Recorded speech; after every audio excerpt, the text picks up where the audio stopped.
Welcome back to the Proptech channel. It is a platform that showcases leaders, founders, innovators, game changers, and the solution they bring to the real estate industry. This is where you will hear the latest news, updates, trends about Proptech. You heard it first on the Proptech channel. Today's episode is about disruptive strategy and innovation. Our guest speaker is an international management consultant who has served as a board member of for-profit and non-profit organizations in the USA and in the Philippines. He has been on the advisory boards of technology startups in the USA and Australia. In addition, he was an entrepreneur for 17 years in California with a successful exit and an executive of Fortune 200 global companies for many years.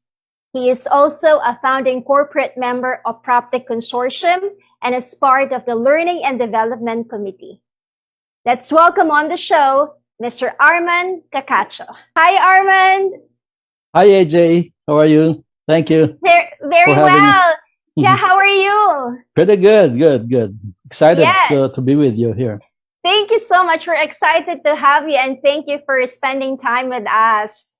We have an interesting topic which is very close to your heart, Armand. Disruptive strategy and innovations. 3 powerful words. Can you tell us more about this?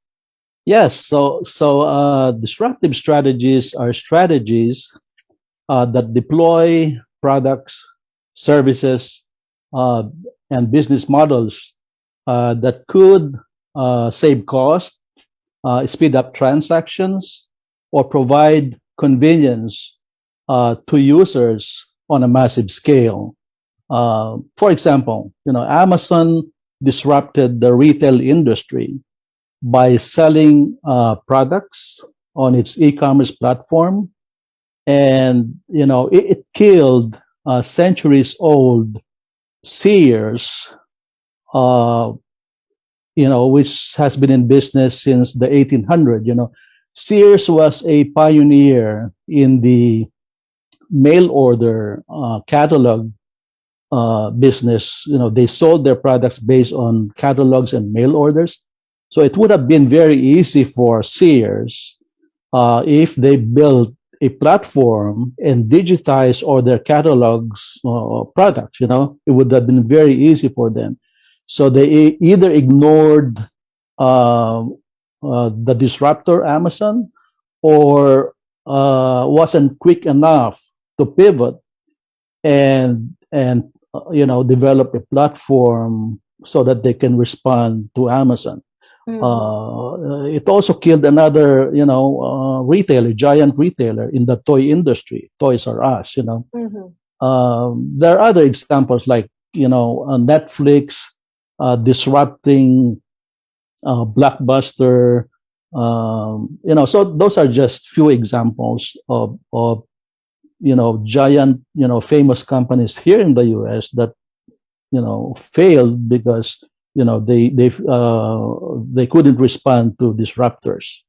Yeah, innovation is really important, and that's the way to go. If a company does not innovate, this is actually what happens. That's correct. Just like what you have explained to us.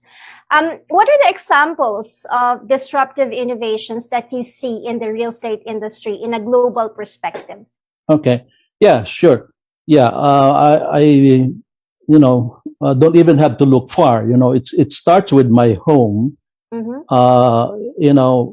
With these called smart home technologies that I have in my home.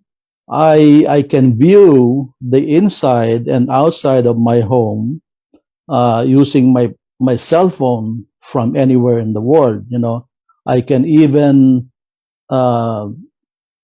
change the temperature setting, in the inside of my home using my cell phone. So it's very important, even if I'm traveling overseas, I'm able to, view the inside and outside of my home, change temperature settings, that type of thing.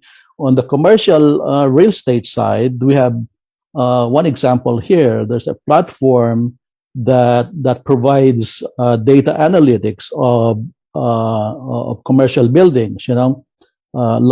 Like equipments inside the building. It alerts you when an equipment is due for maintenance or replacement. It provides you with carbon emissions data. It gives you GHG reporting and other tasks that needs to be compliance, for example. So those are examples of disruptive innovation in both in the residential and in the commercial side. Mm-hmm. Right. So we have some questions from our viewers, Armand, and it's great, all these innovations that's happening global on a global perspective. But because I know that you're also updated on what's happening in the Philippines, though you do not live here, but you're very much updated, right, on the Proptech aspect. Right, so what are the types of disruptive innovations that you see here in the Philippines based on your knowledge of what's happening here also? Yes. Like you said earlier, I'm an individual founding member of Proptech Philippines. And I've been to some of the meetings, and I see some of our members, like one of our members use AR, VR technologies in property marketing, right? That's VR Spaces. Shout out to OJ Lopez of VR Spaces. Yeah. So, and we have another member who uses digital technologies to sell homes, right? Buy and sell homes, right? So I'm happy to see that some of our members are using these technologies to provide the solutions to the real estate industry locally in the Philippines. Yeah, that's very true, and that's why we're happy that they continue to come up with solutions for the real estate industry. I also would like to highlight, Armand, the fact that you are a mentor. And so for everybody's information, Armand does teach and do talks at Stanford. And you have stories of your mentees at Stanford who have used your strategy and succeeded. So how is innovation used as a tool by entrepreneurs? Yes, so innovation is used as a tool by entrepreneurs by developing solutions to problems, that are encountered by users. Okay, so these are solutions that are used by users on a massive scale, right? For example, you mentioned my Stanford mentee, right? So one of my Stanford mentees created a platform for the construction industry. All right, that platform allows users or project participants to track supply chain in the construction industry. All right, in real time.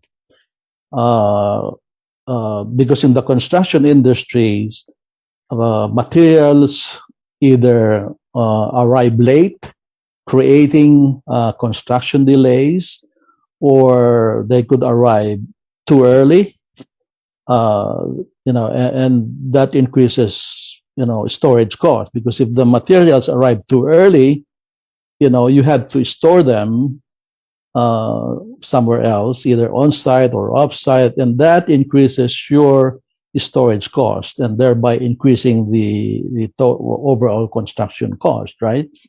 So because of that solution that he developed, he was selected as one of the top 50 startups, property technology startups in the world, selected by Cemex Ventures, the venture capital arm of the giant, aggregate company headquartered in Mexico, which I think they have Cemex Philippines as well. They have operations there in the Philippines.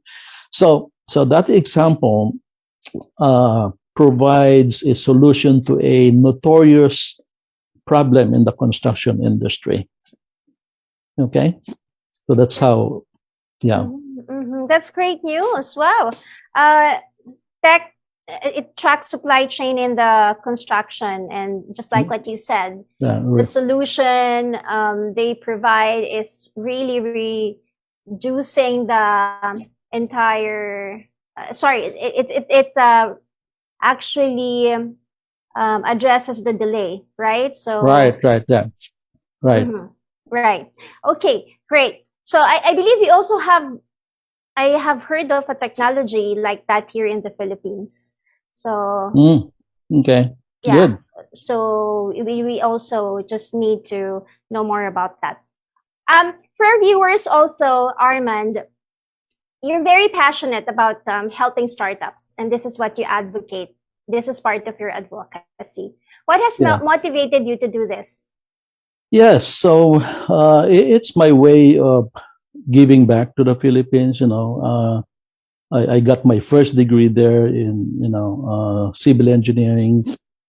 So, but of course, I moved on to study graduate school here. I got my MBA here and my executive program at Stanford Graduate School of Business, and another postgraduate program in Disruptive Innovation and Strategy at Harvard Business School. So I'd like to help in building capacity / capability, and facilitate knowledge transfer to the Philippines by helping, professionals, entrepreneurs, even large businesses. I'm helping with my involvement as a teaching faculty member and fellow of the Institute of Corporate Directors, where we teach chief executives and senior level executives, as well as board of directors of publicly listed and private companies in the Philippines. It's my way of giving back, to help professionals, entrepreneurs, and even large businesses. That's amazing. We should do something like that for the Philippines. Yeah, definitely. I'm sure our developers would like to collaborate. Yeah. I, as a matter of fact, I just finished one yesterday with San Beda Graduate School of Business. So I had about 170 MBA and Doctor of Business Administration students and 20 professors from the San Beda Graduate School of Business, and a special guest who is the developer of the third tallest building in the Philippines. So yeah, it was a good turnout. So I just finished that yesterday. Yeah, let's do something similar for Proptech. Yeah, we want to pick your brain and get the most out of your knowledge. Yeah. Yes. Great. Yeah. So watch out for that, guys. We're going to do something similar. The other question, and I'm sure you've been asked this question many times, but we have a question from our viewers. How is innovation different from or similar to invention? Yes. So an invention does not necessarily contribute to technological development, right? Because not all inventions, make it and are not widely used, So they're not considered innovation. While an innovation is an invention that is used by users on a massive scale, right? So, an innovation it has to be a breakthrough product or service that solves a problem or pain points of potential users, and that solution is widely used by users on a massive scale. Mm-hmm. So that's the difference. Mm-hmm.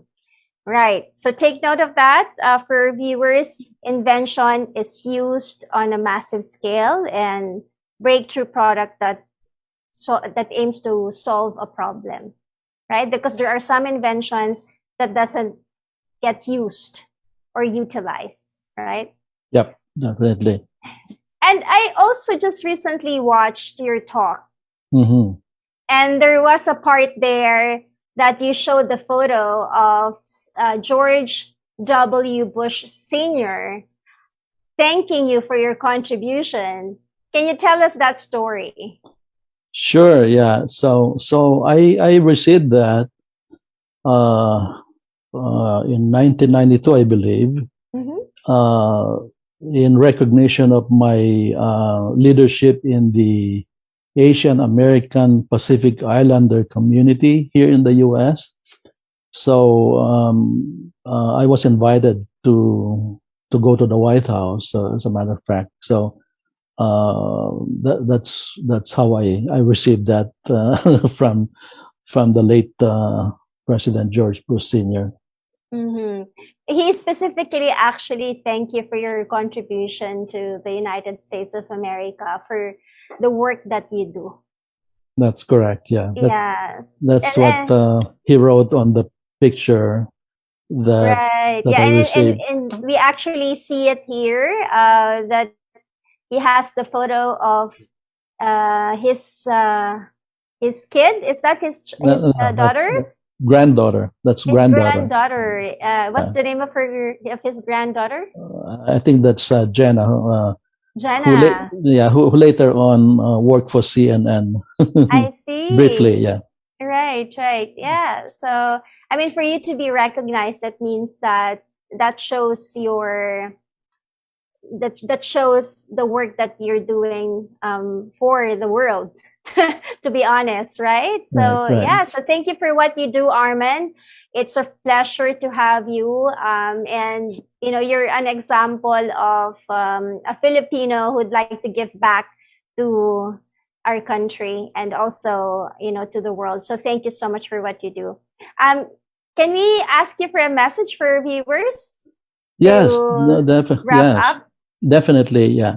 So it's good to be an entrepreneur because you create jobs, but it's very risky to become an entrepreneur. There's a high failure rate of new businesses, and I'm pretty sure not only here in the U.S. but also in the Philippines, right?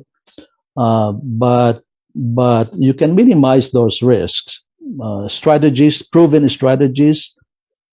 And you can add disruptive innovation strategies to grow your business, but also take care of your core business. Okay, so the disruptive innovation strategies are strategies that you can use to grow your business while taking care of your core business.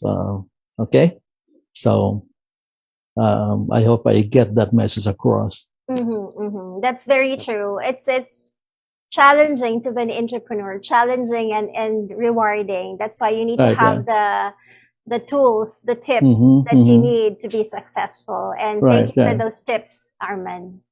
You're welcome. Very welcome. Yeah. Yes. So that has been another episode of the Proptech channel. Disruptive strategy and innovation. If you'd like to know more about it, we have a very effective resource speaker, Mr. Armand Cacacho. You can follow him on LinkedIn and on Facebook.